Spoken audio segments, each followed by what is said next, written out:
वसतं देवं कंसचाणूरमर्दनं देवकी परमानन्दं कृष्णं वन्दे जगद्गुरुं श्रीकृष्णं वन्दे जगद्गुरुं.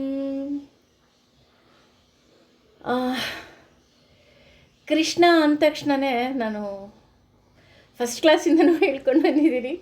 ಅವನು ಪುಟ್ಟ ಬಾಲಕ, ಪುಟ್ಟ ಮಗು, ತುಂಬ ಕ್ಯೂಟಾಗಿದೆ, ಅಯ್ಯೋ ಮುತ್ಸಣ್ವಾ ಅಂತ ಎತ್ಕೊಳ್ಳೋ ಅಷ್ಟೊತ್ತಿಗೆ ಅವನು ತನ್ನ ವಿರಾಟ ರೂಪವನ್ನು ತೋರಿಸುವಂತಹ ಜ್ಞಾನಿ ಅಂತ ಹೇಳಿದ್ರೆ ಖಂಡಿತ ತಪ್ಪಾಗೋದಿಲ್ಲ. ಯಾಕೆ ಅಂತ ಅಂದರೆ, ನಾವು ಒಂದು ಹೊರಗಿನಿಂದ ಒಂದು ಕೊಳವನ್ನು ನೋಡೋದಕ್ಕೂ ಆ ಕೊಳದಲ್ಲಿ ಇಳಿದಾಗ ನಮ್ಮ ಅನುಭವಕ್ಕೂ ತುಂಬ ವ್ಯತ್ಯಾಸ ಇರುತ್ತೆ.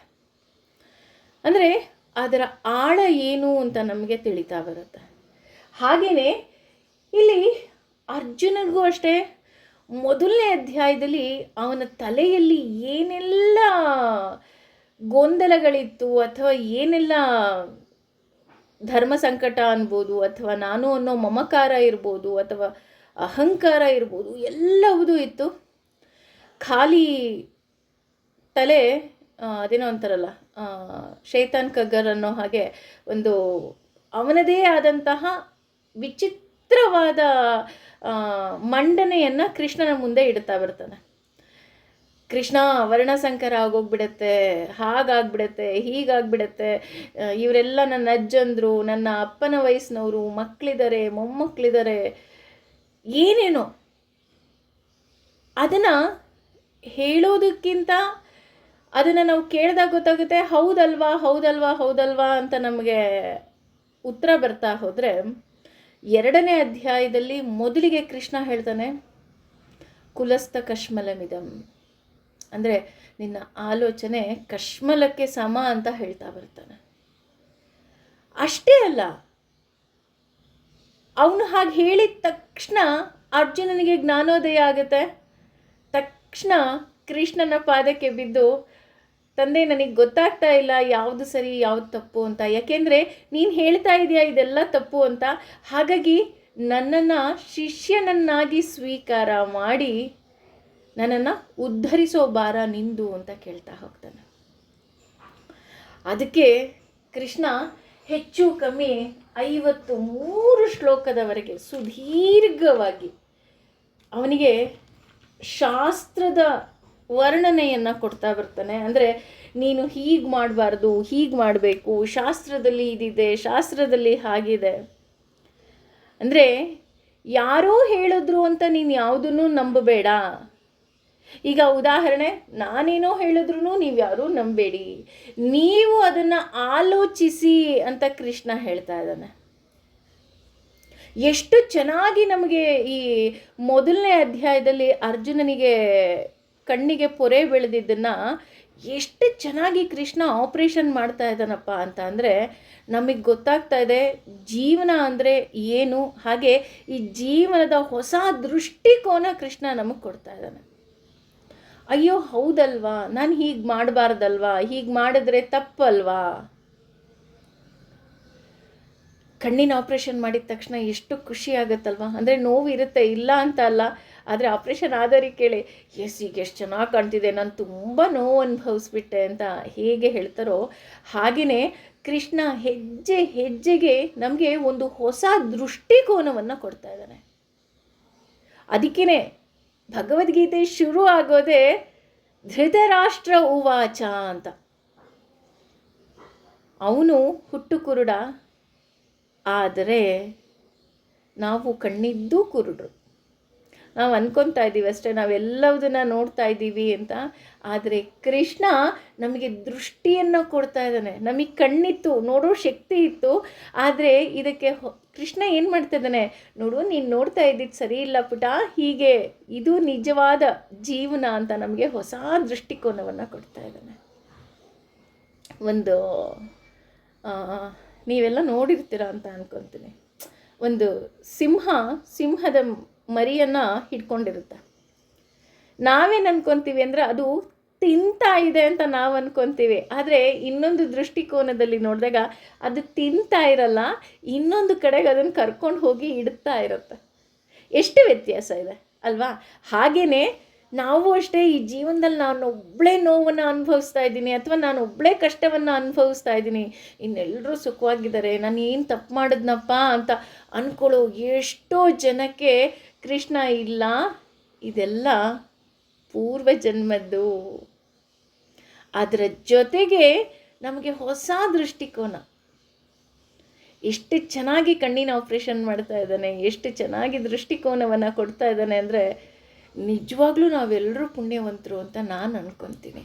ಹಾಗೆಯೇ ಇಷ್ಟು ದೃಷ್ಟಿಕೋನವನ್ನು ಕೊಟ್ಟ ನಂತರ ಅರ್ಜುನನಿಗೆ ಇನ್ನೂ ಒಂದು ಸಂಶಯ ಬರುತ್ತೆ. ಆ ಸಂಶಯನೇ 54ನೇ ಶ್ಲೋಕದಲ್ಲಿ ಅವನು ಹೇಳ್ತಾ ಹೋಗ್ತಾನೆ. ಅಂದರೆ ಕೃಷ್ಣ, ಯಾವುದು ಸರಿ ಅಂತ ನನಗೆ ಗೊತ್ತಾಗ್ತಾ ಇಲ್ಲ. ಅಂದರೆ ಕೆಲವೊಂದು ಸಲ ಪಾಠ ಮಾಡಿದಾಗ ಡೌಟ್ಗಳು ಕೇಳ್ತಾರೆ. ಯಾರು ಡೌಟ್ ಕೇಳ್ತಾರೆ ಅಂತ ಅಂದರೆ,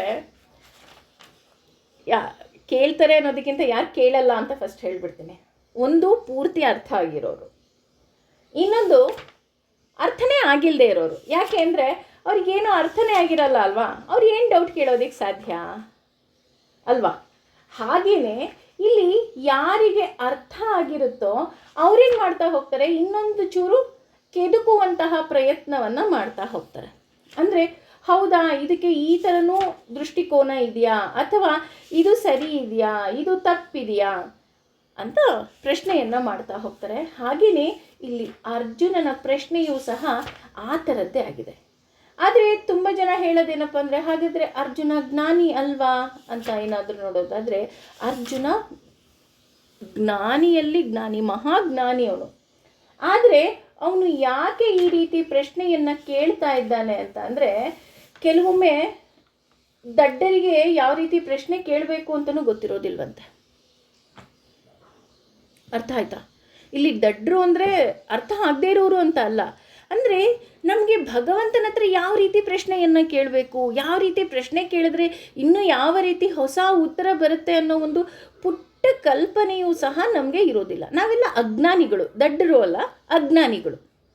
ಹಾಗಾಗಿ ನಮ್ಮಂತಹ ಅಜ್ಞಾನಿಗಳಿಗೆ ಇನ್ನಷ್ಟು ಜ್ಞಾನವನ್ನು ಕೊಡಿಸುವ ಉದ್ದೇಶದಿಂದ ಅರ್ಜುನ ಈ ರೀತಿ ಪ್ರಶ್ನೆಗಳನ್ನು ಅವನು ಕೇಳ್ತಾನೆ ಅಂತ ಒಂದು ಕಡೆ ವಿವರಣೆಯನ್ನು ಕೊಡ್ತಾ ಬರ್ತಾರೆ.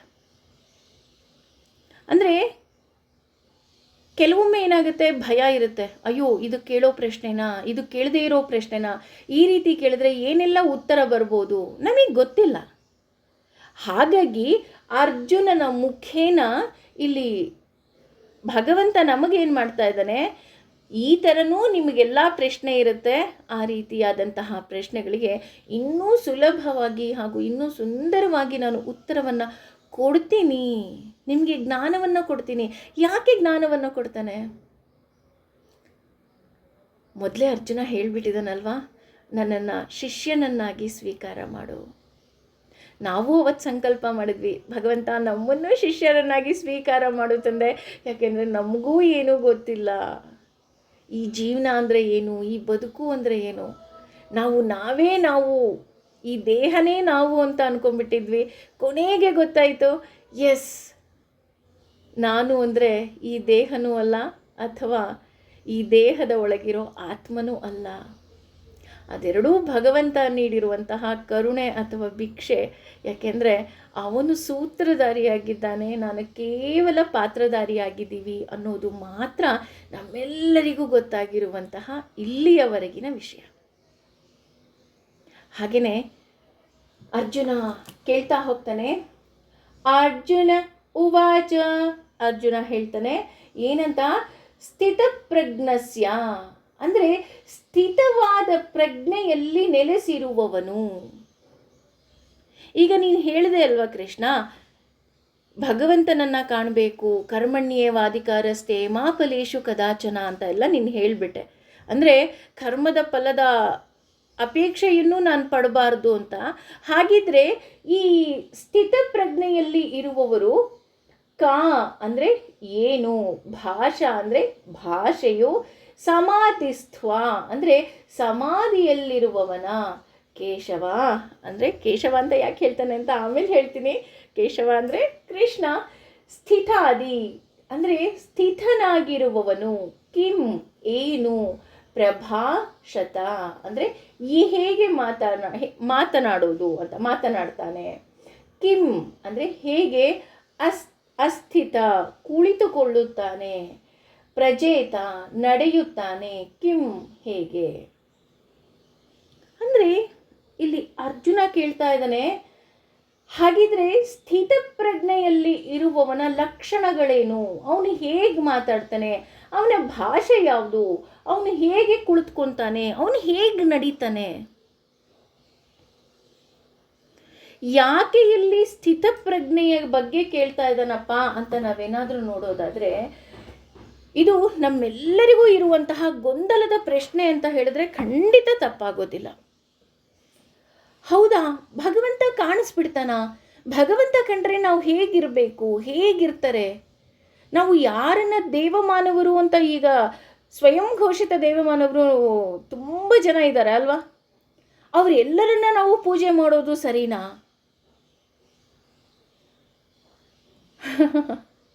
ಎಂಥ ಪ್ರಶ್ನೆ ಅಲ್ವಾ.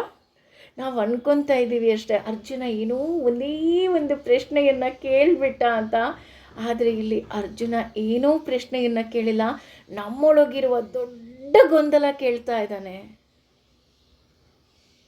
ಅಷ್ಟೇ ಅಲ್ಲ, ಇಲ್ಲಿ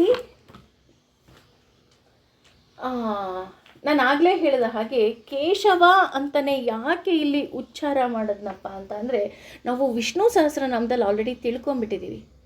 ಕೇಶವ ಅಂದರೆ ಯಾರು?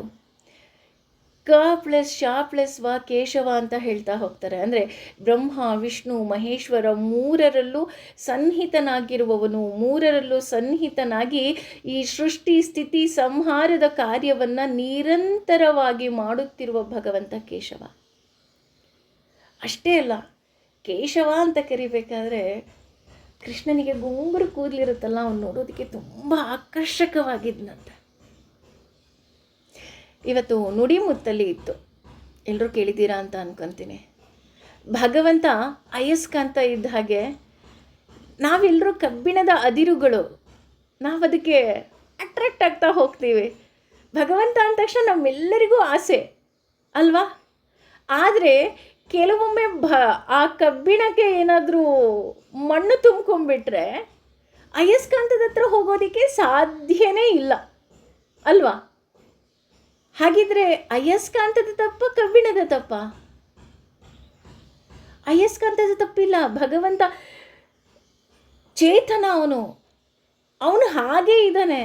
ನಾವು ದೇವರ ನಾಮಸ್ಮರಣೆಯಿಂದ ಸತ್ಕರ್ಮಗಳಿಂದ ನಮ್ಮ ಮೈಯಲ್ಲಿ ಅಂಟಿರುವಂತಹ ಆ ಧೂಳನ್ನ ಕಣ್ಣೀರು ಅನ್ನೋ ನೀರಿನಿಂದ ತೊಳೆದಾಗ ಅದು ಮತ್ತೆ ಕಬ್ಬಿಣವಾಗುತ್ತೆ. ಕಬ್ಬಿಣ ಆದ ತಕ್ಷಣ ಹೋಗಿ ಹೇಗೆ ಅಯಸ್ಕಾಂತಕ್ಕೆ ಆಕರ್ಷಿತವಾಗುತ್ತೋ, ಅಂಟ್ಕೊಳ್ಳುತ್ತೋ, ಹಾಗೆ ನಾವು ಸಹ ಭಗವಂತನನ್ನು ಅಂಟ್ಕೊಳ್ತೀವಿ ಅನ್ನೋದು ಅದರ ಸೂಕ್ಷ್ಮತೆ ಇದೆ. ಅಯಸ್ಕಾಂತ, ಕಬ್ಬಿಣ, ಕಣ್ಣೀರು ನೋಡಿ, ಹೆಜ್ಜೆ ಹೆಜ್ಜೆಗೆ ಭಗವಂತ ನಮ್ಮನ್ನು ಇನ್ನಷ್ಟು ಮತ್ತಷ್ಟು ಪರಿಶುದ್ಧ ಮಾಡ್ತಾ ಇದ್ದಾನೆ. ನೀನಿನ್ನೂ ಶುದ್ಧಳಾಗಬೇಕು. ನಾವು ಅನ್ಕೊತಾ ಇದ್ದೀವಿ ಅಷ್ಟೇ, ನಾನು ಪರ್ಫೆಕ್ಟ್ ಇದ್ದೀನಿ. ಭಗವಂತ ಕೋಲ್ ಹಿಡ್ಕೊಂಡು ಬಂದು, ಇಲ್ಲ ನೀನಿನ್ನೂ ಪರ್ಫೆಕ್ಟ್ ಆಗಿಲ್ಲ. ಈ ಶಿಲ್ಪಿ ಶಿಲೆಯನ್ನು ಮಾಡಿಟ್ಟಿಟ್ಬಿಟ್ಟಿರ್ತಾನೆ. ನಾವು ಅನ್ಕೊತಾ ಇದ್ದೀವಿ ಚೆನ್ನಾಗಿದೆ ಅಲ್ವಾ, ಇದು ತೊಗೊಂಡು ಹೋಗ್ಬೋದಲ್ವ ಅಂದರೆ, ಇಲ್ಲ ಮೇಡಮ್ ಇನ್ನೂ ತುಂಬ ಮೈನ್ಯೂಟ್ ವರ್ಕ್ಸ್ ಇದೆ ಅಂತ ಅಂದ್ಬಿಟ್ಟು ಆ ಚಿಕ್ಕ ಚಿಕ್ಕ ಧೂಳುಗಳನ್ನು ಹೇಗೆ ತೆಗಿತಾನೋ ಹಾಗೆ ಭಗವಂತ ನಮಗೆ ಭಗವದ್ಗೀತೆ ಮೂಲಕ ನಮ್ಮಲ್ಲಿರುವಂತಹ ಧೂಳುಗಳನ್ನು ತೆಗಿತಾ ಇದ್ದಾನೆ. ಹಾಗೆಯೇ ಇಲ್ಲಿ ದೇವರನ್ನು ಕಂಡವರು ಯಾರು?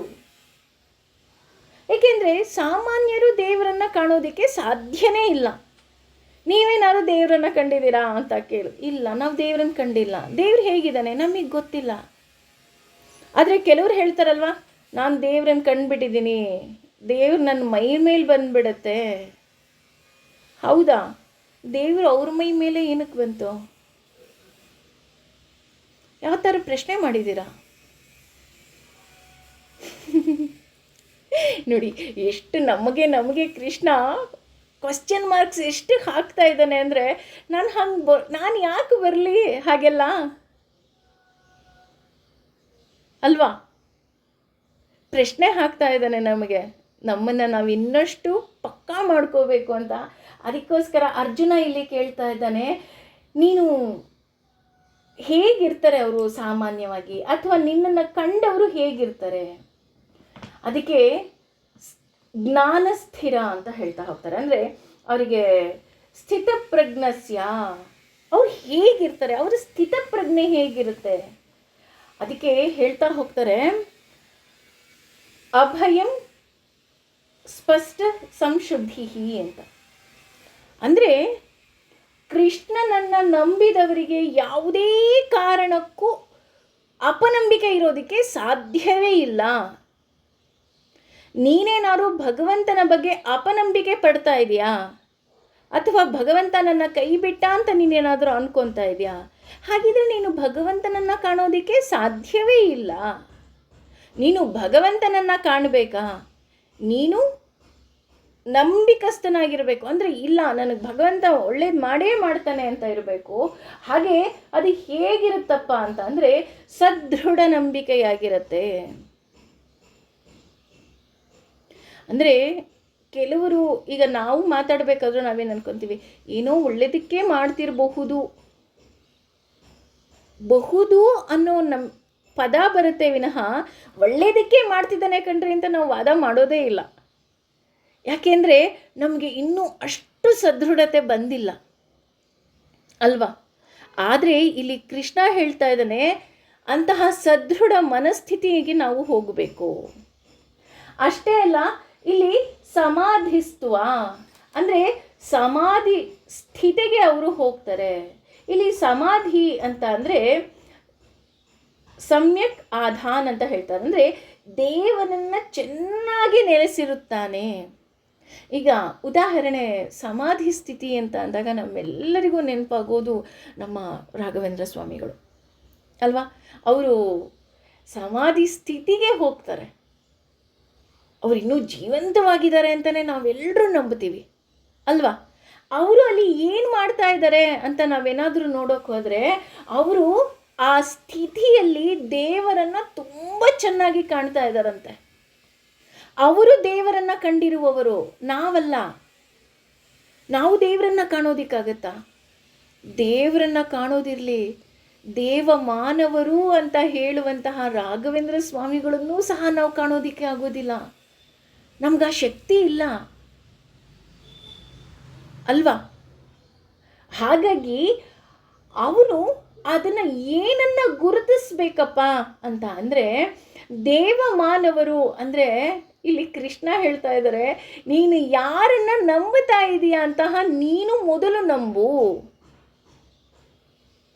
ಇಲ್ಲಿ ಯಾಕೆ ಈ ಪ್ರಶ್ನೆ ಬರ್ತಿದೆ ಅಂತ ಅಂದರೆ, ಸೋ ಕಾಲ್ಡ್ ಎಷ್ಟೋ ಜನ ನಾನು ದೇವಮಾನವ, ದೇವರಿಗೆ ಪೂಜೆ ಏನು ಸಲ್ಲುತ್ತೋ ಅಷ್ಟು ನನಗೂ ಪೂಜೆ ಸಲ್ಲಬೇಕು ಅನ್ನುವಂತಹ ಮನಸ್ಥಿತಿಯ ಎಷ್ಟೋ ಜನ ಸ್ವಯಂ ಘೋಷಿತ ದೇವಮಾನವರು ಅಂತ ಹೇಳ್ತೇವೆ. ಅವ್ರು ಯಾರೂ ದೇವಮಾನವರಲ್ಲ. ರಾಘವೇಂದ್ರ ಸ್ವಾಮಿಗಳು ಎಲ್ಲೂ ನಮಗೆ ಹೇಳಿಲ್ಲ ನಾನು ದೇವಮಾನವ ಅಂತ. ಹೇಳಿದಾರ? ಹೇಳಿಲ್ಲ. ನಾವು ಅವ್ರನ್ನ ನಂಬ್ತೀವಿ. ಆದರೆ ಎಷ್ಟೋ ಜನ ನನ್ನನ್ನೇ ಪೂಜೆ ಮಾಡಿ ಅಂತ ಹೇಳುವಂತಹ ಜನ ಇದ್ದಾರೆ ಅಲ್ವಾ? ಈಗ ಉದಾಹರಣೆ, ಮೈ ಮೇಲೆ ದೇವರು ಬಂತು ಅಂದ ತಕ್ಷಣ ಆ ಹುಡುಗಿಗೆ ಪೂಜೆ ಮಾಡೋದೇನು, ಆ ಹುಡುಗಿಗೆ ಮಂಗಳಾರತಿ ಮಾಡೋದೇನು, ಆ ಮಂಗಳಾರತಿ ಮಾಡಿದ್ದು ಕರ್ಪೂರ ಸಮೇತ ಆ ಹುಡುಗಿ ಬಾಯಿಗೆ ಹಾಕೋದೇನು, ಬಾಯಿಗೆ ಹಾಕಿದ ತಕ್ಷಣ ದೇವ್ರು ಹೋಯ್ತಂತೆ. ಯಾಕೆ ಹೋಯ್ತು? ಕರ್ಪೂರ ಬಾಯಿಗೆ ಹಾಕಿದ ತಕ್ಷಣ ಬಾಯಿ ಚುರ್ರಂತು, ನಾನು ಇನ್ನೂ ಬದುಕಿದ್ದೀನಿ ಅಂತ, ನಾನು ಇನ್ನೂ ಏನಾದರೂ ಮಾಡಿದ್ರೆ ಇವ್ರು ಇನ್ನೇನಾದರೂ ಮಾಡಿಬಿಡ್ತಾರಪ್ಪ ಅಂತ ಏನಾಯಿತು, ಆ ಹುಡುಗಿ ಸಹಜ ಸ್ಥಿತಿಗೆ ಬಂತು ಅಲ್ವಾ?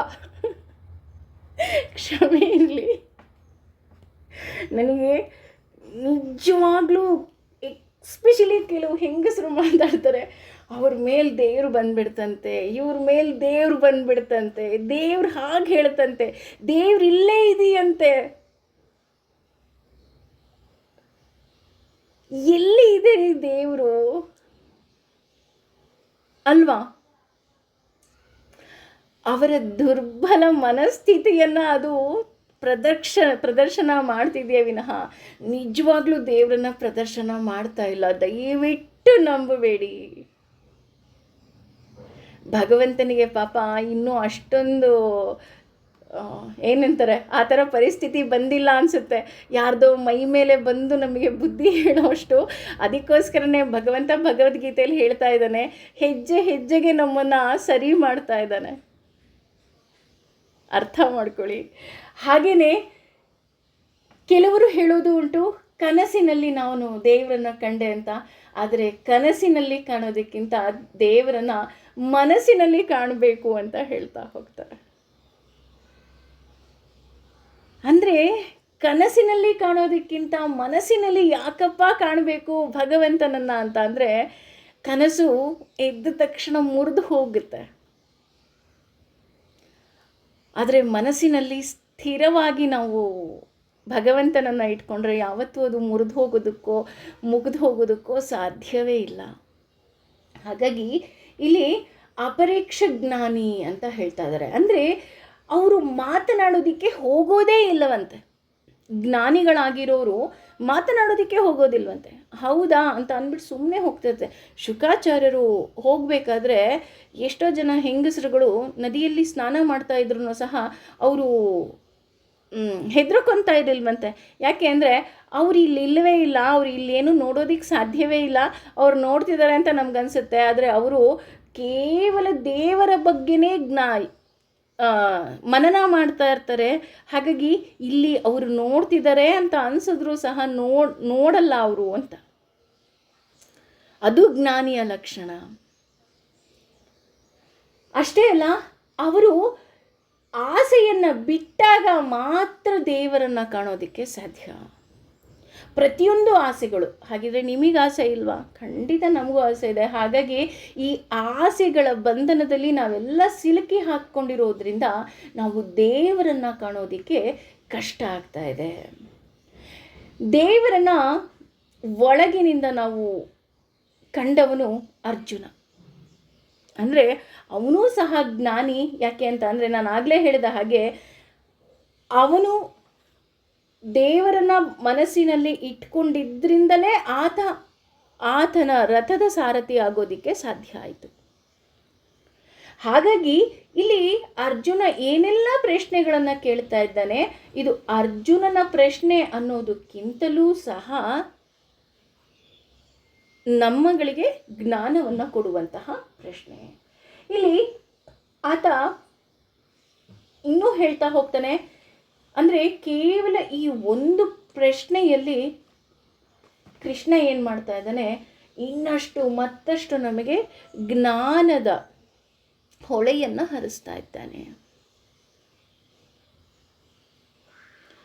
ಕೇವಲ ಕೃಷ್ಣ ನೀನಿಷ್ಟು ಹೇಳಿ ನೀನು ಬಿಡಬೇಡ, ಇನ್ನೂ ನಮಗೆ ಜ್ಞಾನದ ಅವಶ್ಯಕತೆ ಇದೆ. ಈ ಭಗವದ್ಗೀತೆ ಅನ್ನೋದೇನಿದೆ ಇದು ಒಂಥರ ಮ್ಯಾನ್ಯುವಲ್ ಇದ್ದ ಹಾಗೆ. ನಾವು ಹೇಗೆ ಜೀವನವನ್ನು ಮಾಡಬೇಕು, ನಾವು ಹೇಗೆ ಸಂಸಾರವನ್ನು ಮಾಡಬೇಕು, ಹೇಗೆ ದೇವರನ್ನು ಆರಾಧನೆ ಮಾಡಬೇಕು, ಹೀಗೆ ಹೆಜ್ಜೆ ಹೆಜ್ಜೆಗೆ ನಮಗೆ ಹೇಳ್ಕೊಡ್ತಾ ಬರುತ್ತೆ. ಒಬ್ಬ ರಾಜ ಇರ್ತಾನೆ. ಆ ರಾಜ ಏನು ಮಾಡ್ತಾನೆ, ಡಂಗುರ ಸಾರಿಸ್ತಾನೆ. ಯಾರು ನನಗೆ ಭಗವದ್ಗೀತೆಯನ್ನು ಅರ್ಥ ಮಾಡಿಸ್ತಿರೋ ಅವರಿಗೆ ನನ್ನ ಅರ್ಧ ರಾಜ್ಯವನ್ನು ಕೊಟ್ಬಿಡ್ತೀನಿ ಅಂತ. ಸಾಕಷ್ಟು ಜನ ಪಂಡಿತರೇನಿದ್ದಾರೆ ಅರ್ಥ ಮಾಡ್ಸಕ್ಕೆ ಹೋಗ್ತಾರೆ. ಅವನು ಪ್ರತಿಯೊಬ್ಬರಿಗೂ ಸಹ ಅರ್ಥ ಆಗಿಲ್ಲ ಅಂತಲೇ ಹೇಳ್ತಾ ಹೋಗ್ತಾನೆ. ಆದರೆ ಒಬ್ಬ ಪಂಡಿತರು ಮಾತ್ರ ತುಂಬ ಆಸಕ್ತಿ ಇಟ್ಟು ಅವನಿಗೆ ಹೇಳ್ಕೊಡ್ತಾರೆ.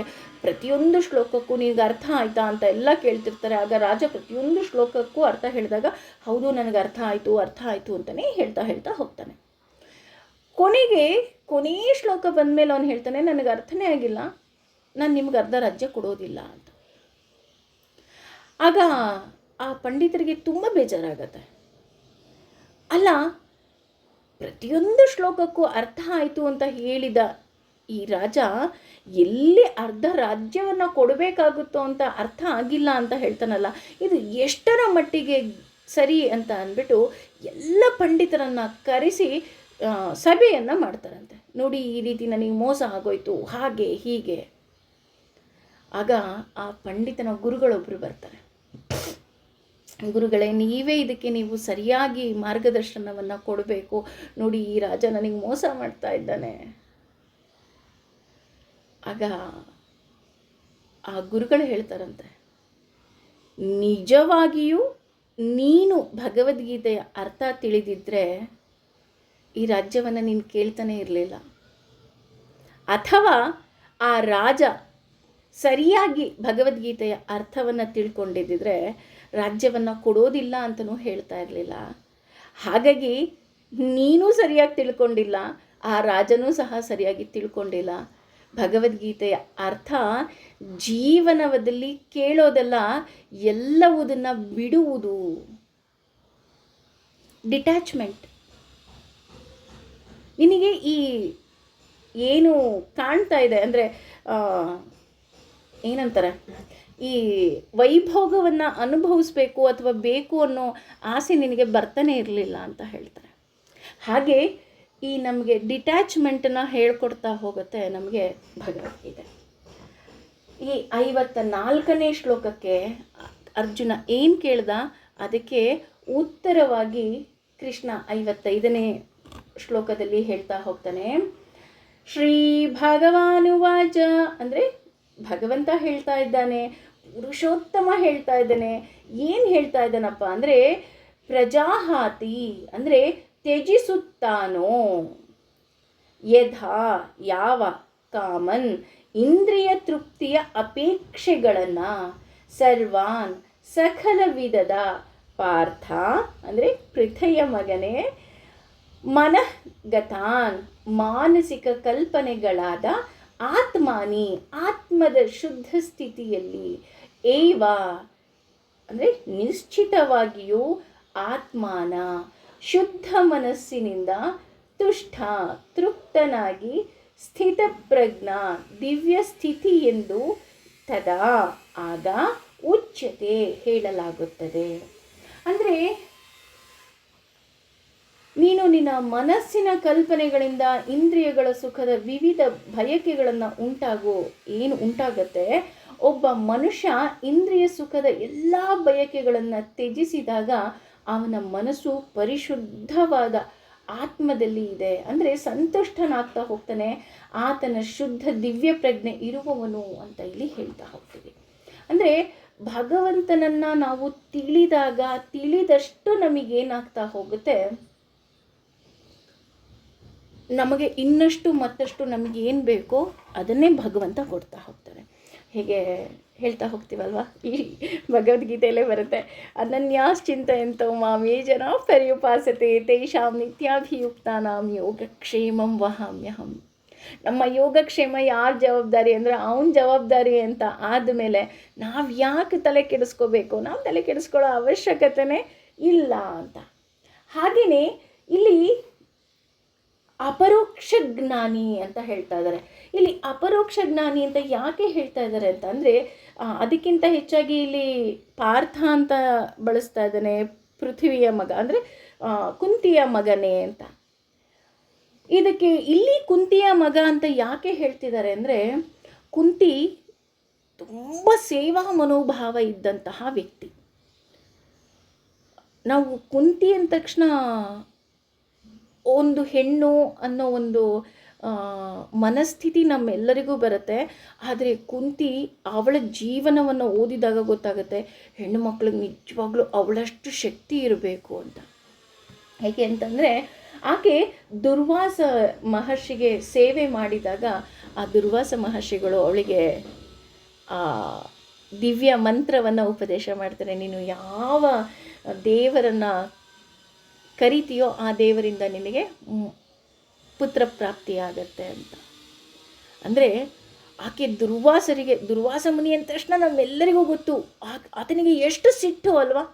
ಆ ಆ ತರಹದ ಸಿಟ್ಟಿದ್ದಂತಹ ವ್ಯಕ್ತಿಯೇ ಕುಂತಿಯ ಸೇವೆಗೆ ಒಲಿದು ಅವಳಿಗೆ ವರವನ್ನು ಕೊಟ್ಟರು ಅಂತ ಅಂದರೆ ಆಕೆ ಇನ್ನೆಷ್ಟು ತಪಸ್ವಿಯಾಗಿರಬೇಕು. ಇಲ್ಲಿ ತಪಸ್ವಿ ಅಂದರೆ ಹೋಗಿ ತಪಸ್ಸು ಮಾಡಬೇಕು ಅಂತ ಅಲ್ಲ, ಆಕೆಯ ಕೆಲಸದಲ್ಲಿ ಅಷ್ಟು ನಿಷ್ಠೆ ಇತ್ತು ಅಂತ ಅರ್ಥ. ಹಾಗಾಗಿ ಅಂತಹವಳ ಮಗ ನೀನು ಅಂದರೆ ಅಂದರೆ ಅರ್ಥ ಏನು ಅಂದರೆ ತಾಯಿನೇ ಅಷ್ಟು ಶಕ್ತಿಶಾಲಿ ಇದ್ದಾಳೆ ಅಂತ ಅಂದರೆ ತಾಯಿಗೆ ಅಷ್ಟು ಸಹನೆ ಇದೆ ಅಂತ ಅಂದಮೇಲೆ ನಿನಗೆ ಇನ್ನೆಷ್ಟು ಸಹನೆ ಇರಬೇಕು ಪಾರ್ಥ. ಅಷ್ಟೇ ಅಲ್ಲ, ಇಲ್ಲಿ ಧಾರ್ಮಿಕವಾಗಿ ಈ ಭಗವದ್ಗೀತೆ ಏನು ಮಾಡುತ್ತೆ, ನಾವು ಮೋಸ ಹೋಗೋದನ್ನು ತಪ್ಪಿಸುತ್ತೆ ಅಂತ ಹೇಳ್ತಾ ಹೋಗ್ತಾರೆ. ಇಲ್ಲಿ ಧಾರ್ಮಿಕವಾಗಿ ಮೋಸ ಅಂತ ಯಾಕೆ ಹೇಳ್ತಾ ಇದ್ದಾರೆ ಅಂತ ಅಂದರೆ, ನಾವೇನು ಮಾಡ್ಕೊತಾ ಇದ್ದೀವಿ, ನಾನು ಆಗಲೇ ಹೇಳಿದಾಗೆ ಸೋ ಕಾಲ್ಡ್ ದೇವಮಾನವರನ್ನು ನಾವು ಪೂಜೆ ಮಾಡೋಕ್ಕೆ ಹೋಗ್ತೀವಿ, ಅಥವಾ ಇನ್ಯಾವುದೋ ರೀತಿಯಲ್ಲಿ ದೇವರು ಬಂತು ಅಂತ, ಅಥವಾ ಮನುಷ್ಯರ ಮೇಲೆ ದೇವರು ಬಂತು ಅಂತ ನಾನು ಹೇಳಿದ್ನಲ್ಲ. We believe in all those things. ನಾವು ಭಗವದ್ಗೀತೆಯನ್ನು ಸರಿಯಾಗಿ ಅರಿತಾಗ ನಮಗೆ ಗೊತ್ತಾಗುತ್ತೆ, ಎಸ್ ಇದೆಲ್ಲ ಧಾರ್ಮಿಕ ಮೋಸಗಳು ಅಂತ. ಅಂದರೆ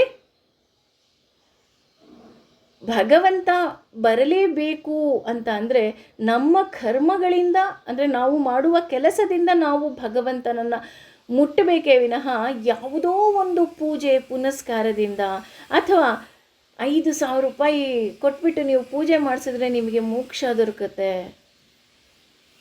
ಈ ಪೂಜೆ ಮಾಡಿದ ತಕ್ಷಣ ನಿಮ್ಮ ಸಕಲ ಕಷ್ಟಗಳ ನಿವಾರಣೆ ಆಗೋಗ್ಬಿಡತ್ತೆ. ಹೌದಾ? ಬರೀ 5,000 ರೂಪಾಯಿಗೆ ನಮ್ಮ ಕಷ್ಟ ಎಲ್ಲ ಪರಿಹಾರ ಆಗ್ಬಿಡತ್ತಾ? ಯೋಚನೆ ಮಾಡಿ. ಅಥವಾ 5,000 ರೂಪಾಯಿಗೆ ನಾವು ವಿಷ್ಣು ಸಹಸ್ರನಾಮದ ತಿಳ್ಕೊಂಬಂದಿದ್ದೀವಿ, ಒಂದು ಜನ್ಮದಲ್ಲಿ ಮನುಷ್ಯ 10 ಜನ್ಮಕ್ಕಾಗುವಷ್ಟು ಪಾಪಗಳನ್ನು ಮಾಡಿರ್ತಾನೆ ಅಂತ. ತಿಳಿಯದೆಯೋ 5,000 ರೂಪಾಯಿ ಕೊಟ್ಟಿದ ತಕ್ಷಣ ಆ ಪಾಪ ಸರಿ ಹೋಗ್ಬಿಡುತ್ತಾ? ಆ ಪೂಜೆಗೆ ಅಷ್ಟು ಶಕ್ತಿ ಇದೆಯಾ? ಈ ಎಲ್ಲ ಸೂಕ್ಷ್ಮ ವಿಚಾರಗಳನ್ನು ನಮಗೆ ಭಗವದ್ಗೀತೆ ಹೇಳ್ಕೊಡ್ತಾ ಬರುತ್ತೆ. ಆಗ ಇಲ್ಲಿ ಹೇಳ್ತಾ ಇದ್ದಾನೆ ಭಗವಂತ, ಜಗತ್ತಿನಲ್ಲಿ ಅವನಿಗೆ ಏನೂ ಸಹ ಬೇಕಾಗೋದಿಲ್ಲ. ಇಲ್ಲಿ ಜಗತ್ತಿನಲ್ಲಿ ಅವನಿಗೆ ಏನೂ ಸಹ ಬೇಕಾಗೋದಿಲ್ಲ ಅಂತ ಯಾರಿಗೆ ಹೇಳ್ತಾ ಇದ್ದಾನಪ್ಪ ಅಂತ ಅಂದರೆ, ಅರ್ಜುನ ಕೇಳಿದ್ನಲ್ಲ, ಸ್ಥಿತಪ್ರಜ್ಞಾಸ್ಯ ಕಾ ಭಾಷಾ ಅಂತ. ಅಂದರೆ ಸ್ಥಿತಪ್ರಜ್ಞೆಯಲ್ಲಿರೋರು, ದೇವರನ್ನು ಕಂಡವರು ಹೇಗಿರ್ತಾರೆ ನನಗೆ ಗೊತ್ತಿಲ್ಲ ಅಂತ ಏನು ಪ್ರಶ್ನೆ ಕೇಳಿದ್ನೋ, ಅದಕ್ಕೆ ಇಲ್ಲಿ ಹೇಳ್ತಾ ಇದ್ದಾನೆ, ಅವನು ಇಲ್ಲಿ ಈ ಜಗತ್ತಿನಿಂದ ಏನನ್ನೂ ಸಹ ಬಯಸೋದಿಲ್ಲ. ಅದಕ್ಕೆ ನಾನು ಆವಾಗಲೇ ಮಹಾರಾಜನ ಕತೆ ಹೇಳಿದ್ದು. ನಾವು ಭಗವದ್ಗೀತೆಯನ್ನು ಸಂಪೂರ್ಣವಾಗಿ ತಿಳಿದಾಗ ಯಾರಿಗೋ ಹೋಗಿ ನನಗೆ ರಾಜ್ಯವನ್ನು ಕೊಡಿ ಅಂತ ಕೇಳುವಂತಹ ಆಸೆ ನಮಗೆ ಹುಟ್ಟೋದೇ ಇಲ್ಲ. ಅಥವಾ ಆ ರಾಜನಿಗೂ ಸಹ ಹೌದಲ್ವಾ, ಇದು ನನ್ನ ರಾಜ್ಯ, ನನಗೇ ಸಂಪೂರ್ಣವಾಗಿ ಬೇಕು ಅಂತ ಅವನಿಗೆ ಬಯಸೋದಕ್ಕೆ ಸಾಧ್ಯವೇ ಇಲ್ಲ. ಯಾಕೆ ಅಂದರೆ ಭಗವದ್ಗೀತೆಯನ್ನು ಸಂಪೂರ್ಣವಾಗಿ ತಿಳಿದಾಗ ಅವನಿಗೆ ಜಗತ್ತಿನಿಂದ ಈ ಏನು ಸೋಕಾಲ್ಡ್ ನಾವು ನೋಡುವಂತಹ ವಸ್ತುಗಳಿಂದ ಸುಖ ಇದೆ ಅನ್ನೋದೇ ಅವನಿಗೆ ಗೊತ್ತಾಗೋದಿಲ್ಲ. ಇದು ಜ್ಞಾನಿಯ ಮೊದಲ ಲಕ್ಷಣ ಅಂತ ಹೇಳ್ತಾ ಇದ್ದಾನೆ ಕೃಷ್ಣ. ನಾವು ಭಕ್ತಿಯೋಗಕ್ಕೆ ಹೋದಾಗ ಅಥವಾ ಭಕ್ತಿಯೋಗದ ಕೆಲವು ಅಂಶಗಳು ಹೇಳಿದಾಗ ನಮಗೆ ಗೊತ್ತಾಗೋಗುತ್ತೆ ಭಗವಂತ ಎಂತೆಂಥ ಅವರನ್ನು ಪ್ರೀತಿಸ್ತಾ ಹೋಗ್ತಾನೆ ಅಂತ ಅಲ್ವಾ. ಅದನ್ನೇ ಇಲ್ಲೂ ಹೇಳ್ತಾ ಹೋಗೋದು. ಆ ಜ್ಞಾನಿ ಹೇಗಿರ್ತಾನಪ್ಪ ಅಂತಂದರೆ, ಯಾವುದೋ ಹೊರ ವಸ್ತುವಿನ ಆನಂದ ಅಲ್ಲ, ಆ ಆನಂದ ಅನ್ನೋದು ಎಲ್ಲಿದೆ ಅಂತ ಅವನಿಗೆ ಗೊತ್ತಾಗೋಗುತ್ತೆ. ಯಾವುದೋ ವಸ್ತುವಿನಿಂದ ನನಗೆ ಆನಂದ ಸಿಕ್ಕೋದಿಲ್ಲ, ಅವನ ಒಳಗೆ ಇರುವಂತಹ ಶಕ್ತಿಯಿಂದ ಅವನಿಗೆ ಆನಂದ ಸಿಗ್ತಾ ಹೋಗುತ್ತೆ. ಭಗವಂತನ ನಾಮಸ್ಮರಣೆನೇ ಮಾಡಿದ್ರೆ ಸಾಕು ಅವನಿಗೆ ಆನಂದ. ಭಗವಂತ ಇವತ್ತು ನನಗೆ ಇಂಥ ಪ್ರಸಾದ ಕೊಟ್ಟಿಯಲ್ಲ, ಅಷ್ಟೇ ಸಾಕಪ್ಪ, ಅದೇ ಆನಂದ. ಇಲ್ಲಿ ಪ್ರಸಾದ ಅಂದ ತಕ್ಷಣ ನಮ್ಮೆಲ್ಲರಿಗೂ ನೆನಪಾಗುತ್ತೆ, that is not A hotel ಅಲ್ವಾ. ಹೋಟೆಲ್ಗೆ ಹೋಗಿ ನಾವೇನೋ ಒಂದು ಆರ್ಡ್ರ್ ಮಾಡಿದ್ವಿ, ತಿಂದ್ವಿ, ಎಸ್ ನನಗೆ ಇವತ್ತು ಮಸಾಲೆ ದೋಸೆನೇ ಬೇಕು, ನನಗೆ ವಡೆ ಬೇಕು, ನನಗೆ ಪೂರಿ ಬೇಕು, ನನಗೇನೋ ಚೋಲೆ ಭಟೂರ ಬೇಕು, we will order and we will ಈಟ್. ಆದರೆ ಪ್ರಸಾದ ಹಾಗ ಇಲ್ಲ. ಎಷ್ಟು ಸಿಕ್ಕಿದ್ರೂ ನಮಗೆ ಖುಷಿನೇ. ಕೊನೆ ಪಕ್ಷ ಒಂದು ದೇವರ ಪಾದದ ಕುಂಕುಮ ಸಿಕ್ಕಿದ್ರೂ ಸಾಕು, ನಮಗದು ಖುಷಿನೇ. ಪ್ರಸಾದ ಅಂದರೆ ಏನು? ಪ್ರತಿಯೊಂದಕ್ಕೂ ಅಂದರೆ ಒಳ್ಳೆಯ ವಿಷಯವನ್ನು, ಸಂತೋಷವನ್ನು ಆ್ಯಡ್ ಮಾಡೋದು ಪ್ರಸಾದ. ಸಾದಾ ಇರುತ್ತೆ, ಅದು ಬರೀ ಕುಂಕುಮವಾಗಿರುತ್ತೆ. ಭಗವಂತನ ಪಾದ ಸೇರಿದ ತಕ್ಷಣ ಕುಂಕುಮ ಪ್ರಸಾದವಾಗುತ್ತೆ. ಒಳ್ಳೆಯದನ್ನು ಸ್ವೀಕಾರ ಮಾಡುವುದು ಪ್ರಸಾದ. ಹಾಗೆಯೇ ಇಲ್ಲಿ ಜ್ಞಾನಿಗೆ ಅರಿವಾಗ್ತಾ ಹೋಗುತ್ತೆ, ನನ್ನ ಆನಂದ ಬೇರೆ ಎಲ್ಲೋ ಇಲ್ಲ, ಅದು ನನ್ನೊಳಗೆ ಇದೆ, ನನ್ನ ಆತ್ಮದಲ್ಲಿ ಇದೆ. ಭಗವಂತನನ್ನು ನೀನು ಇನ್ನೆಲ್ಲೋ ಹುಡುಕೊಂಡು ಹೋಗಬೇಡ. ಭಗವಂತ ಇನ್ನೆಲ್ಲೋ ಇಲ್ಲ, ಆತ್ಮಸ್ವರೂಪಿಯಾಗಿ ನಿನ್ನಲ್ಲೇ ಇದ್ದಾನೆ. ವಿಷ್ಣು ಸಹಸ್ರನಾಮದಲ್ಲೂ ಹೇಳ್ತಾ ಹೋಗ್ತಾರೆ, ಆನಂದೋ ನಂದನೋ ನಂದಸ್ ಅಲ್ವಾ. ಭಗವಂತ ಆನಂದ ಸ್ವರೂಪ, ಭಗವಂತ ಜ್ಞಾನ ಸ್ವರೂಪ. ನಿಮಗೆ ಜ್ಞಾನವನ್ನು ಕೊಟ್ಟು ಹೇಳ್ತಾ ಇದ್ದಾನೆ, ನಾನು ಇನ್ನೆಲ್ಲೋ ಇಲ್ಲ, ಇನ್ನಾವುದೋ ಪೂಜೆಯಲ್ಲೋ, ಇನ್ನಾವುದೋ ಪ್ರಸಾದದಲ್ಲೋ, ಇನ್ನೆಲ್ಲೋ ತೀರ್ಥಕ್ಷೇತ್ರದಲ್ಲೋ ನಾನಿಲ್ಲ, ನಿನ್ನಲ್ಲಿ ನಾನಿದ್ದೇನೆ.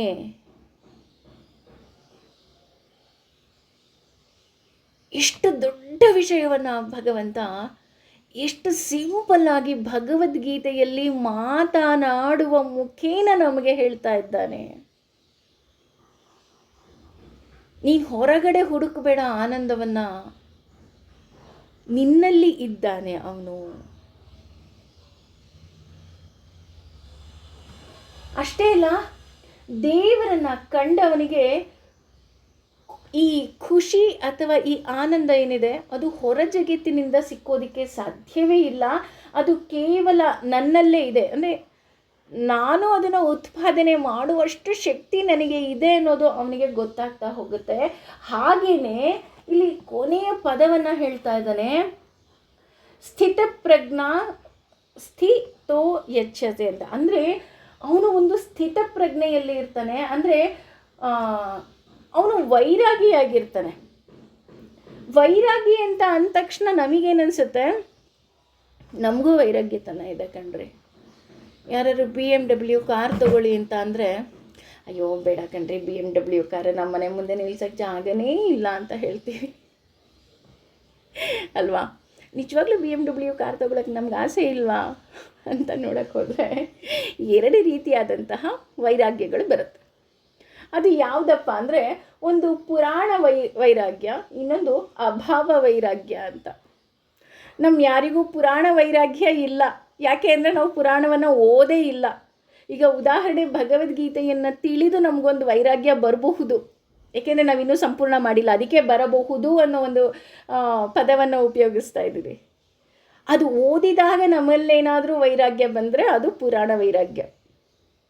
ಅಭಾವ ವೈರಾಗ್ಯ ಅಂದರೆ ಏನು? ನಾನು ಹೇಳಿದ್ನಲ್ಲ, ನರಿ ಕತೆ ಥರ. ನರಿ ಏನನ್ನುತ್ತೆ, ಅಯ್ಯೋ ಇದು ದ್ರಾಕ್ಷಿ ಹುಳಿ ಇದೆ ಕಣ್ರಿ, ಬೇಡ, ಅದಕ್ಕೆ ನನಗೆ ಬೇಡ ಅಂತ ಹೋಗ್ತಾ ಇದ್ದೀನಿ. ಹೌದಾ, ನಿಜವಾಗ್ಲೂ ದ್ರಾಕ್ಷಿ ಹುಳಿ ಇತ್ತಾ? ಇಲ್ಲ. ಅದು ತುಂಬ ಟ್ರೈ ಮಾಡುತ್ತೆ, ಅದು ಸಿಕ್ಕಲ್ಲ ಅಂದ ತಕ್ಷಣ ಏನು ಮಾಡುತ್ತೆ, ಅದು ಚೆನ್ನಾಗಿಲ್ಲ ರೀ ಅಂತ ಅಂದ್ಬಿಟ್ಟು ಹೋಗುತ್ತೆ. ಅದು ಅಭಾವ ವೈರಾಗ್ಯ. ಅಂದರೆ ಸಾಮಾನ್ಯ ಜನರಿಗೆ ಬರುವಂತಹ ವೈರಾಗ್ಯ. ಸೀರೆ ತೊಗೊಳಕ್ಕೆ ಹೋಗ್ತಾ ಇದ್ದೀರಾ, ಮೈಸೂರು ಸಿಲ್ಕ್ ಸೀರೆ ತೊಗೊಳ್ತಾ ಇದ್ದೀರಾ, ಅಯ್ಯೋ ಬೇಡ ರೀ, ಮೈಸೂರು ಸಿಲ್ಕ್ ಸೀರೆ ಏನಕ್ಕೆ, ಅಷ್ಟೊಂದು 36,000 ರೂಪಾಯಿ ಸೀರೆ ತೊಗೊಳೋದಕ್ಕೆ ಅದೆಷ್ಟೋ ಗ್ರಾಮ್ ಬಂಗಾರ ಬರುತ್ತೆ, ನನಗೆ ಬಂಗಾರ ತೊಗೊತೀನಪ್ಪ, ಸೀರೆಗೆಲ್ಲ ಯಾಕೆ ದುಡ್ಡು ಹಾಕಬೇಕು? ಹೌದಾ, ನಿಜವಾಗ್ಲೂ ಇಷ್ಟ ಇಲ್ವಾ? ಅದನ್ನೇ ಹೇಳೋದು ಅಭಾವ ವೈರಾಗ್ಯ. ಹಾಗಾದರೆ ದೇವರನ್ನು ಕಂಡವರು ಹೇಗಿರ್ತಾರೆ ಅಂದರೆ, ರಂಬೆ, ಊರ್ವಶಿ, ಮೇನಕೆ, ತಿಲೋತ್ತಮೆ ಇವರೆಲ್ಲರನ್ನ ತಂದು ಯಾವ ಸ್ಥಿತಿಯಲ್ಲಿ ನಿಲ್ಲಿಸಿದರೂ ಸಹ ಅವರಿಗೆ ಗೊತ್ತಾಗುತ್ತೆ ಇದು ಯಾವುದು ಸುಂದರತೆಯೇ ಇಲ್ಲ. ಅಂದರೆ ಇದನ್ನು ನಾವು ರಂಬೆ, ಊರ್ವಶಿ, ಮೇನಕೆ, ತಿಲೋತ್ತಮೆ ಅಥವಾ ಇನ್ಯಾವುದೋ ವಸ್ತುವನ್ನು ವಾವ್ ಅಂತ ನಾವೇನಂತೀವಿ, ಆದರೆ ದೇವರನ್ನು ಕಂಡವರು ಅಥವಾ ದೇವರಲ್ಲಿ ಆಸಕ್ತಿ ಇರೋರಿಗೆ ಗೊತ್ತಾಗುತ್ತೆ ಇದೇ ಇಷ್ಟು ಚೆನ್ನಾಗಿದೆ ಅಂದರೆ ಇನ್ನು ಇದನ್ನು ಸೃಷ್ಟಿ ಮಾಡಿದವನು ಇನ್ನೆಷ್ಟು ಚೆನ್ನಾಗಿರ್ತಾನೆ. ನೋಡಿ, ಹಂತ ಹಂತವಾಗಿ ನಮಗೆ ಭಗವಂತ ಯಾವುದು ವೈರಾಗ್ಯ ಅಂತ ಇಲ್ಲಿ ಹೇಳ್ತಾ ಹೋಗ್ತಾನೆ.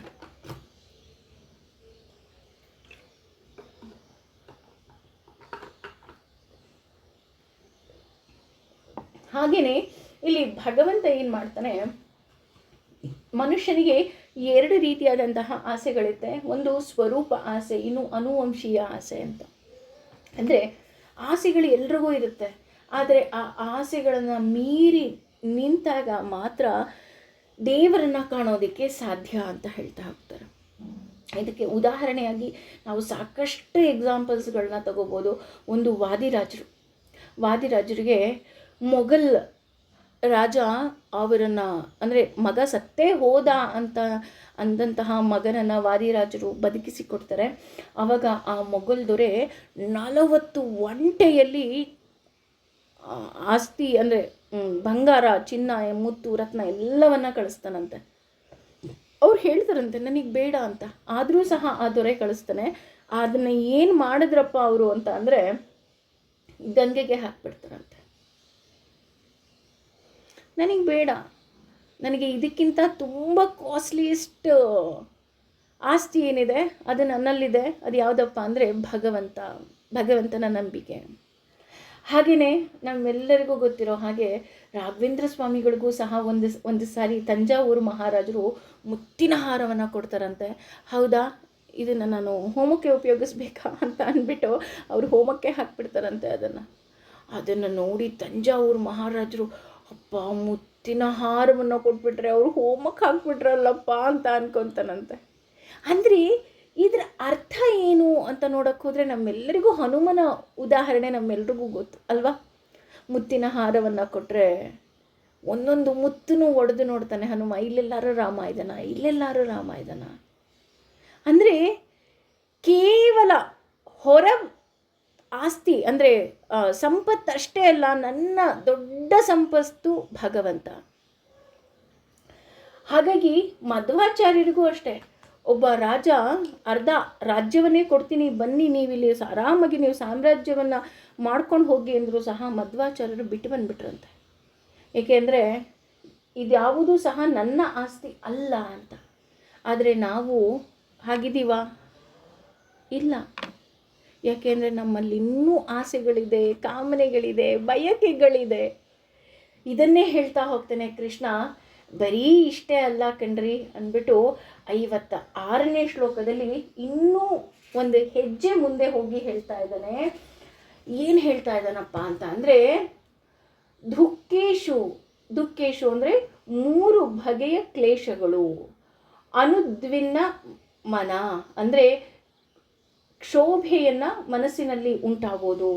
ಸುಖೇಶು ಸುಖಗಳಿಂದ. ವಿಗತ ಶ್ರುತ ಅಂದರೆ ಆಸಕ್ತನಾದ. ವೀತ ಅಂದರೆ ಇಲ್ಲದ. ರಾಗ ಆಸಕ್ತಿ, ಭಯ, ಭೀತಿ. ಕ್ರೋಧ ಅಂದರೆ ನಮ್ಮೆಲ್ರಿಗೂ ಗೊತ್ತು, ಕೋಪ. ಸ್ಥಿತಾದಿ ನಿಶ್ಚಲವಾದ ಬುದ್ಧಿಯುಳ್ಳ. ಮುನಿ ಎಂಬ ಉಚ್ಚತೆ ಕರೆಯಲ್ಪಡುತ್ತಾನೆ. ಅಂದರೆ ಭಗವಂತನನ್ನು ಕಂಡವನು ಇನ್ನೂ ಹೇಗಿದ್ದಾನೆ ಅಂತ ನಮಗೆ ಭಗವಂತ ಹೆಜ್ಜೆ ಹೆಜ್ಜೆಗೆ ಹೇಳ್ತಾ ಹೋಗ್ತಾನೆ. ಹೇಗೆ ಹಿಂದೆ ಶಾಸ್ತ್ರಗಳಲ್ಲಿ ಹೇಗಿದೆ ಅಂತ ಹೇಳ್ತಾ ಬಂದನೋ, ಹಾಗೆ ಇಲ್ಲಿ ಭಗವಂತನನ್ನು ಕಂಡವರು ಹೇಗಿದ್ದಾನೆ ಅಂತ ಹೇಳ್ತಾ ಬರ್ತಾನೆ. ಹೇಗಿದ್ದಾನಪ್ಪ ಅಂತ ಅಂದರೆ, ಒಬ್ಬ ಪ್ರೇಯಸಿ ಪ್ರಿಯತಮನನ್ನು ಪ್ರೀತಿಸ್ತಾಳೆ. ಹೇಗೆ ಪ್ರೀತಿಸ್ತಾಳೆ ಅವಳು ಎಲ್ಲೇ ಕರ್ಕೊಂಡು ಹೋಗಿ ಆ ಹುಡುಗಿನ, ಅವಳಿಗೆ ನೀ ತಿನ್ನಕ್ಕೆ ಏನೇ ಕೊಡಿ, ಅವಳ ಮನಸ್ಸಿನಲ್ಲಿ ನನ್ನ ಪ್ರಿಯತಮ ನನ್ನ ಪ್ರಿಯತಮ ಚೆನ್ನಾಗಿದ್ದಾನ, ಅವನು ಮಲ್ಕೊಂಡ, ಅವನೆದ್ನ, ಅವನು ಊಟ ಮಾಡಿದ್ನ, ಅವನು ತಿಂಡಿ ತಿನ್ನ, ಅವನು ಸ್ನಾನ ಮಾಡಿದ್ನ, ಅವನು ಆರೋಗ್ಯವಾಗಿದ್ದಾನ. ಅವಳ ಮನಸ್ಸು ಪೂರ್ತಿ ಅವನ ಮೇಲೆ ಇರುತ್ತೆ ಅಲ್ವಾ. ಕೆಲವೊಮ್ಮೆ ಇವಳು ತಲೆ ಬಾಚ್ಕೊಂಡಿರ್ತಾಳೋ, ಇವಳು ನೀಟಾಗಿರ್ತಾಳೋ ಇರಲ್ವೋ, ಆದರೆ ಅವಳ ಮನಸ್ಸಿನಲ್ಲಿ ಕೇವಲ ಅವನ ಪ್ರಿಯತಮನನ್ನೇ ಹೇಗೆ ಪ್ರೀತಿಸ್ತಾಳೋ ಹಾಗೆ ನಾವು ಭಗವಂತನನ್ನು ಪ್ರೀತಿಸ್ಬೇಕಂತ. ಅದಕ್ಕೆ ಹೇಳಿದ್ದು ಭಕ್ತಿ ಈಸ್ ನಥಿಂಗ್ ಬಟ್ ಪ್ರೀತಿ. ಮೀರಾದೇವಿ ಪೂಜೆ ಮಾಡ್ತಾ ಹೋಗ್ತಾಳೆ, ಗೋದಾದೇವಿ ಭಗವಂತನನ್ನು ಪ್ರೀತಿಸ್ತಾ ಹೋಗ್ತಾಳೆ. ಭಗವಂತನನ್ನು ನಾವು ಮುಟ್ಟಬೇಕು ಅಂದರೆ ಅದಕ್ಕೊಂದೇ ಒಂದು ಮಾರ್ಗ, ಅದು ಪ್ರೀತಿ. ಆ ಪ್ರೀತಿ ಇದ್ದಾಗ ನಮಗೆ ಭಯ ಇರೋದಕ್ಕೆ ಸಾಧ್ಯವೇ ಇಲ್ಲ. ಹೇಗೆ ಅಂತ ಅಂದರೆ ಪ್ರಹ್ಲಾದನ ಹಾಗೆ ಇರುತ್ತಂತೆ. ಅಪ್ಪ ಕತ್ತಿಯನ್ನು ತಗೊಂಡು ಬಂದು ಅವನ ಕತ್ತಿನ ಹತ್ರ ಇಟ್ಬಿಟ್ಟು ಹೇಳ್ತಾನೆ, ನೋಡು ಈಗ ನಿನ್ನ ನಾರಾಯಣ ಬಂದಿಲ್ಲ ಅಂದರೆ ಈ ಕತ್ತಿಯಿಂದನೇ ನಾನು ನಿನ್ನನ್ನು ಕೊಂದು ಹಾಕ್ಬಿಡ್ತೀನಿ. ಹೌದಾ ಅಪ್ಪ, ಇದಾನೆ ಅಪ್ಪ ಅವನು ಎಲ್ಲಾದರೂ ಒಂದು ಚೂರಾರು ಹೆದರ್ಕೊಂಡ ಅಪ್ಪನಿಗೆ. ಹಿರಣ್ಯಕಶಿಪು ಅಂದ ತಕ್ಷಣ ಅವನನ್ನು ನಾವು ಕಣ್ಣು ಮುಚ್ಚಿಗೆ ಜ್ಞಾಪಿಸ್ಕೊಂಡಾಗ ಬರುತ್ತೆ. ಅವನ ಕ್ರೂರತೆ ನಮ್ಮ ಕಣ್ಣಿಗೆ ಬೀಳುತ್ತೆ. ವಿಷವನ್ನು ಕೊಡ್ತಾನೆ, ಹಾವಿನಿಂದ ಕಚ್ಸಕ್ಕೆ ಹೋಗ್ತಾನೆ. ಅವನ ತಂಗಿ ಅವಳಿಂದ ಸುಡೋದಕ್ಕೆ ಪ್ರಯತ್ನವನ್ನು ಪಡ್ತಾನೆ. ಆದರೂ ಪ್ರಹ್ಲಾದ ಎಲ್ಲೂ ಸಹ ನಾರಾಯಣ ಅನ್ನೋ ಒಂದು ನಾಮ ಬಿಟ್ಟರೆ ಇನ್ನೇನೂ ಸಹ ಅವನು ಬಯಸೋದೇ ಇಲ್ಲ, ಅವನಿಗೆ ಬೇಕಾಗೂ ಇಲ್ಲ.